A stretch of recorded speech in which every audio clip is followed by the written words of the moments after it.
Buenos días, hoy estamos aquí para presentarles el análisis financiero de la empresa DHL. Encontramos que DHL hace parte de las compañías de la casa matriz Deutsche Post AG, empresa domiciliada en Alemania y dedicada a proveer servicios a nivel global de entregas expresas, servicios postales, transporte, agenciamiento aduanero, logística, e-commerce y almacenamiento. En la tabla se pueden ver como esas 5 líneas de mercado que tiene la empresa.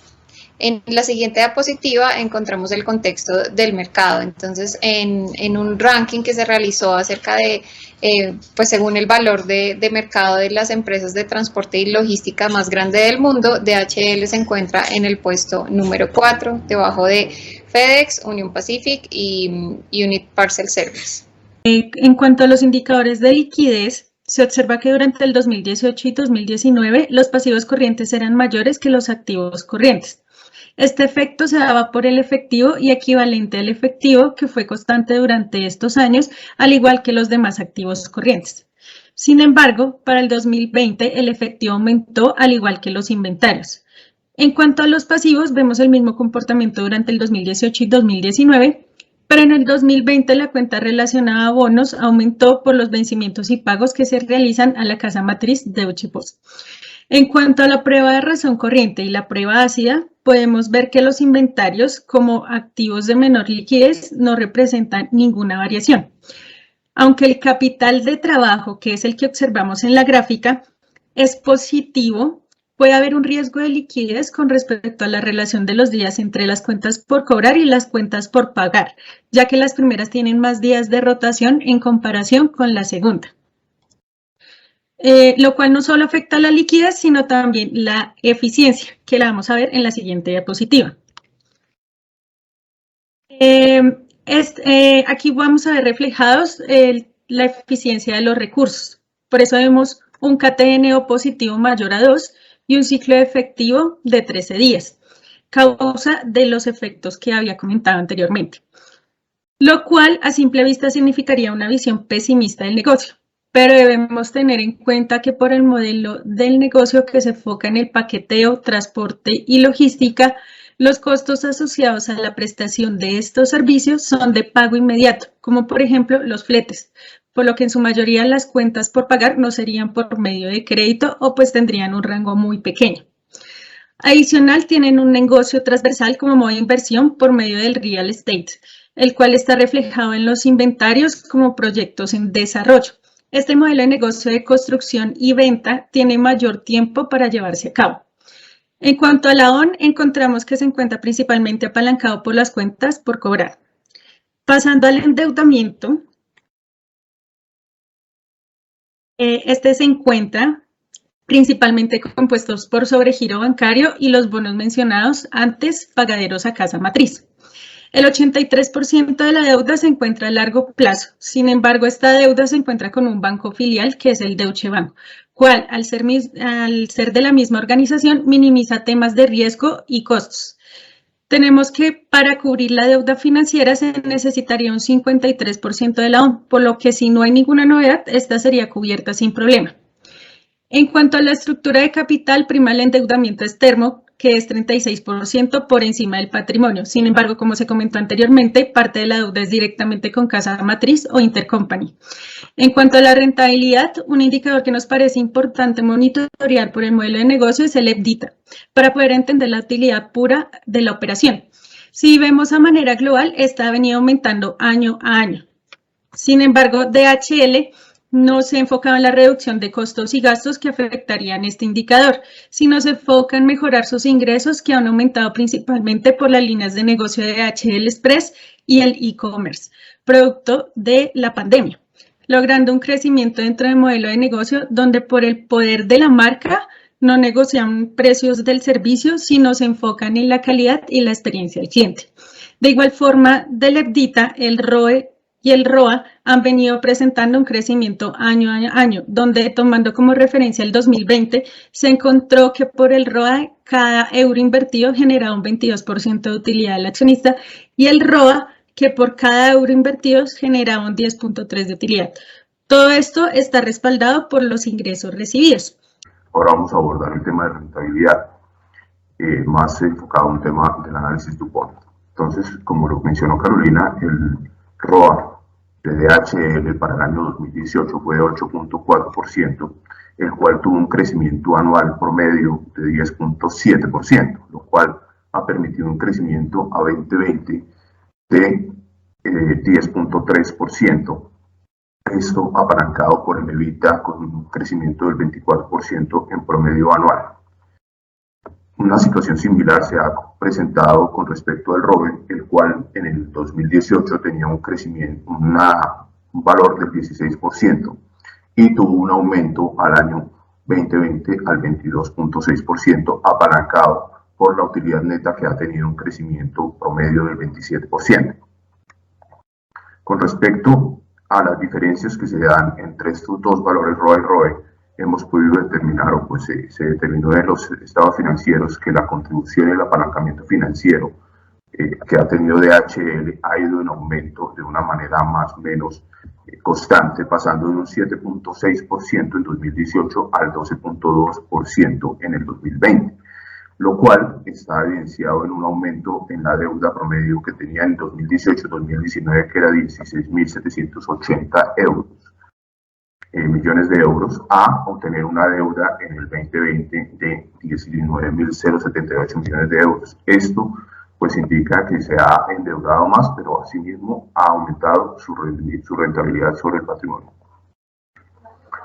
Con base en esto, se evaluó pues, el costo de la deuda en función al rendimiento de los activos y al rendimiento del patrimonio, lo cual ha permitido ver que el rendimiento únicamente de los activos es mucho mayor al costo de la deuda, con lo cual pues, simplemente con las actividades operativas es capaz de soportar la deuda sobre la cual está financiándose. Cabe la pena resaltar lo que mencionaba Carolina, y es que tienen una fuerte ventaja operativa, y es que tienen al Deutsche Bank dentro de la estructura del grupo organizacional, lo cual les permite tener unas tasas de interés pues, relativamente bajas, de solamente el 4.6% efectivo anual para el 2020. Sobre la base de esto, y ya en un análisis DuPont, pues lo que hemos podido evaluar es que el margen operacional ha venido incrementando desde el 2018 hacia el 2020 gradualmente. Sin embargo, la rotación de los activos operativos netos sí ha tenido un comportamiento dispar, el cual en el 2019 tuvo un bajón con respecto al 2018, pero en el 2020, gracias al aumento de los ingresos, ha tenido un aumento y ha permitido pues, llegar al 10.3% del ROA. Con respecto al ROE, también ha tenido un aumento gradual entre el 2018 y el 2019 y el 2020 en el margen neto. La rotación del activo operativo neto, como mencionamos, pues ha tenido un comportamiento dispar.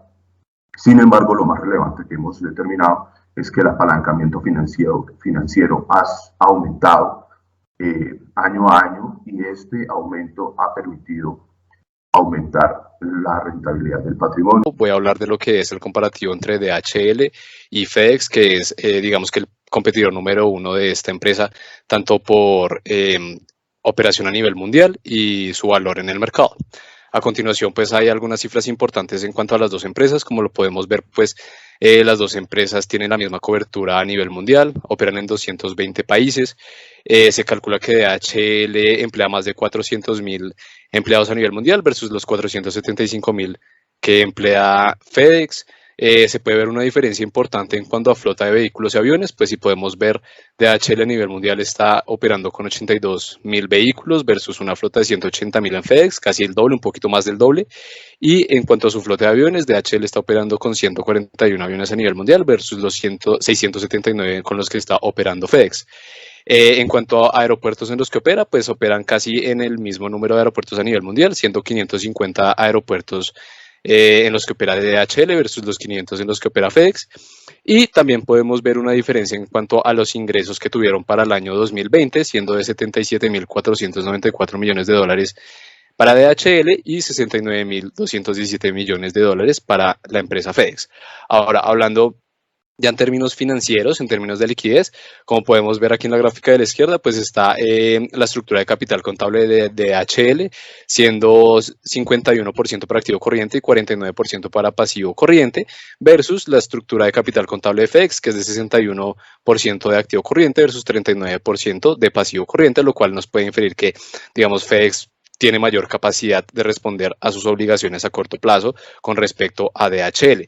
Sin embargo, si nos vamos a hacer el análisis de eficiencia tanto para el año 2019 como para el año 2020, podemos ver que las cifras en cuanto a rotación de cuentas por cobrar y la rotación de inventarios pues se mantiene muy estable en los 2 años y es muy similar para las dos empresas. Sin embargo, aunque se mantiene constante la rotación de cuentas por pagar para el año 2019 y 2020 para las dos empresas, se ve una diferencia pues significativa. Podemos ver que DHL está teniendo una rotación de cuentas por pagar de 41 días versus 16 de FedEx y de 39 versus 17 para el año 2020, lo cual impacta directamente en lo que es el ciclo de efectivo. Digamos que acá se tuvieron 12 días de ciclo de efectivo para DHL versus 34 de FedEx en el año 2019. Lo mismo ocurre en esta tendencia para el año 2020 con 14 y 19 días respectivamente, lo cual digamos que nos puede dar una visualización de que DHL está siendo más eficiente en términos de recuperación de inversión en días con respecto a FedEx, lo cual le permite pues tener una estructura de capital contable un poco más apretada, por decirlo así. En cuanto a términos de endeudamiento, pues estamos haciendo un comparativo también del año 2019 con respecto al 2020. Podemos ver que en cuanto a lo que es los indicadores de razón de endeudamiento y estructura de capital son constantes en los 2 años y muy similares para las dos compañías. Sin embargo, podemos ver en estas dos gráficas de abajo que FedEx, si no es mucho, sí está haciendo un poquito más uso del apalancamiento financiero para apalancar toda su operación con respecto a DHL. Ahora, viendo algunas cifras en cuanto a términos de rentabilidad y el impacto que tiene ese apalancamiento financiero en las dos empresas, podemos ver que tanto para 2019 como para 2020, pues, se tienen buenos márgenes de utilidad. Sin embargo, FedEx pues tuvo una caída de casi 4 puntos con respecto al 2019.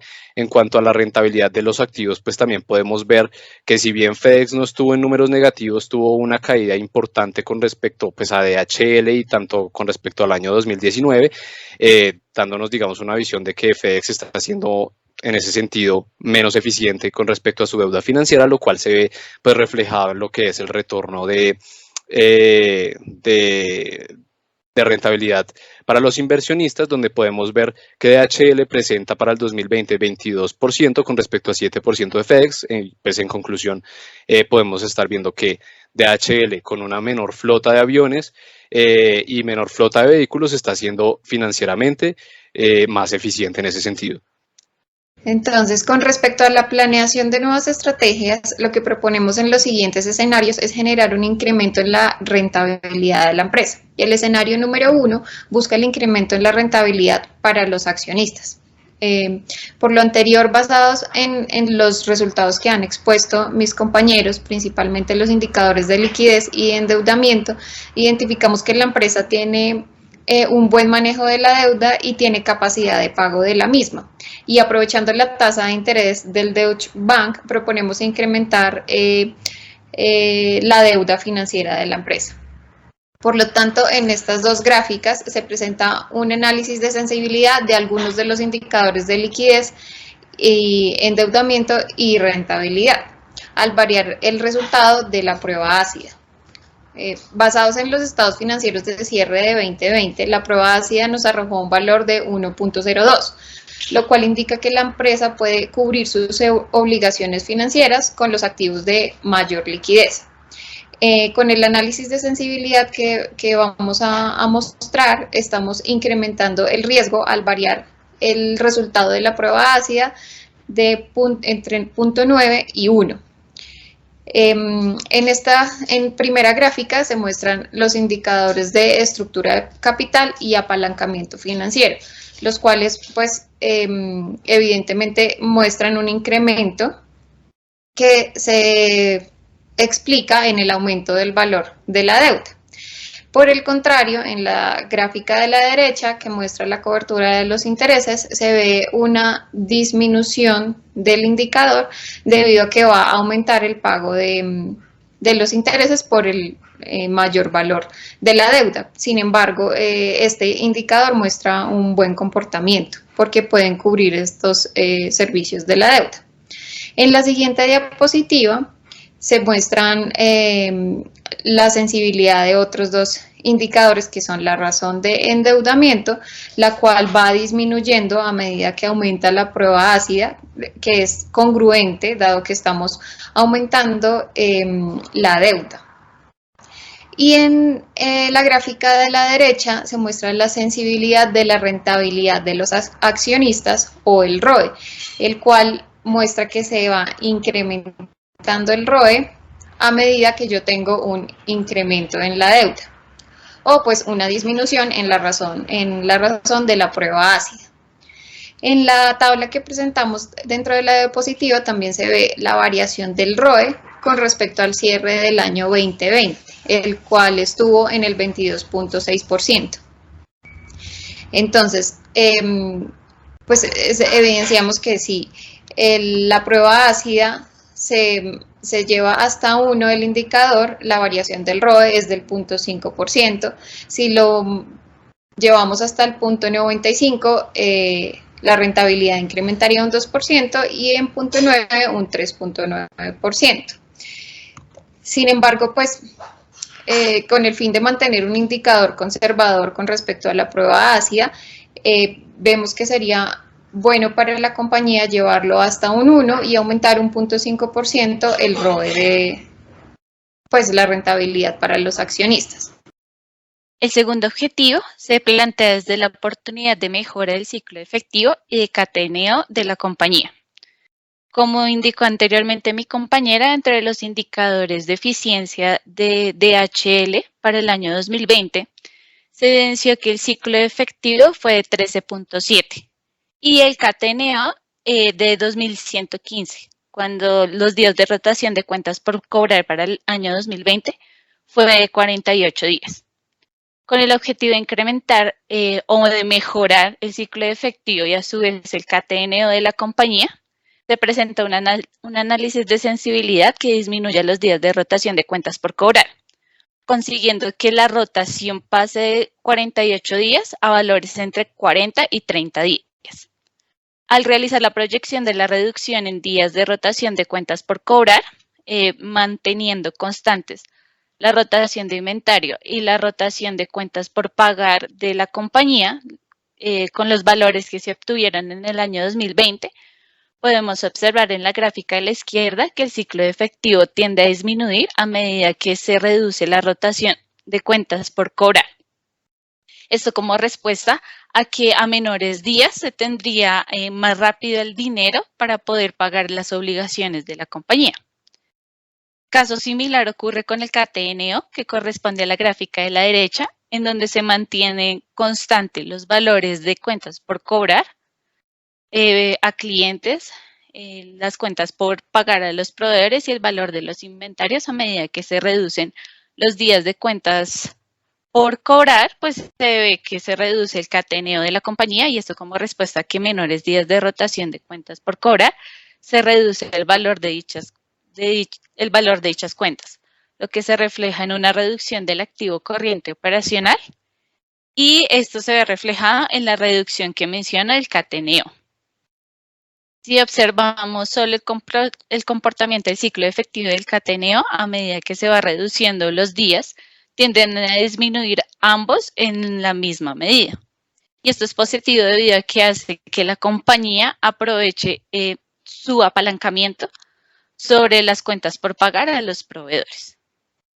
En la siguiente diapositiva podemos observar que al modificar los días de rotación de cuentas por cobrar, no solo se afectan estos dos indicadores ya mencionados, sino que también tienen un efecto en el activo operacional neto. Como respuesta a la misma reducción que se obtiene de las cuentas por cobrar. Al disminuir la rotación de cuentas por cobrar, se percibe un incremento en el ROA, generando mayor rentabilidad para la compañía, lo que esto es una mejora dentro de los indicadores pues, de DHL. Por todos los efectos positivos que muestra la disminución de rotación de cuentas por cobrar que ya se mencionaron, se propone disminuir la rotación de cuentas por cobrar en días de tal manera que sean 40 días para el siguiente año y evaluar la opción de disminuirlo en las proyecciones de los próximos años, pues hasta llegar a la posibilidad de solo tener 30 días de rotación de cuentas por cobrar. Vamos a adicionar este dashboard, que es básicamente con los indicadores que consideramos sensibles para todo lo que es el análisis financiero de DHL. La mayoría fueron explicados durante la presentación y básicamente lo que hace este dashboard es mostrar el dinamismo entre los años. Podemos hacer comparaciones dentro de 2 años específicos o podemos ver cada año la información relevante. La gracia es monitorear estos indicadores para poder ver también las dos posibilidades y escenarios que presentamos. No siendo más, muchísimas gracias por la atención prestada.